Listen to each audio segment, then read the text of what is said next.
رب کریم نے انہیں ایسی مردانہ وجاہت اور پرتاثیر شخصیت عطا کر رکھی تھی کہ اس کے مقناطیسی میدان میں جو معمول آ گیا پھر وہ آپ کے دائرہ ذات کے مرکزے کی طرف کشاں کشاں رہا۔ آپ کی رہنمائی کی بتدریج جتنی پرتیں آپ کے طالبین پر کھلتی، ذوق یقین اور شوق اعتقاد فزوں تر ہوتا، اور یہ یقیناً کامل اتباع سنت کا نتیجہ تھا۔ اقبال فرماتے ہیں ظاہر کی آنکھ سے نہ تماشا کرے کوئی، ہو دیکھنا تو دیدہ دل وا کرے کوئی۔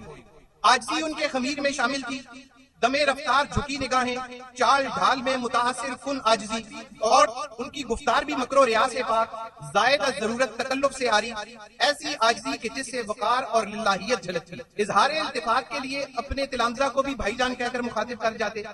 میری طویل باریابی کے دوران شاندار علمی کارنامے اور بسیط دینی خدمات کے باوجود کبھی بھی خود ستائی کا جملہ زبان اقدس پر نہیں آیا۔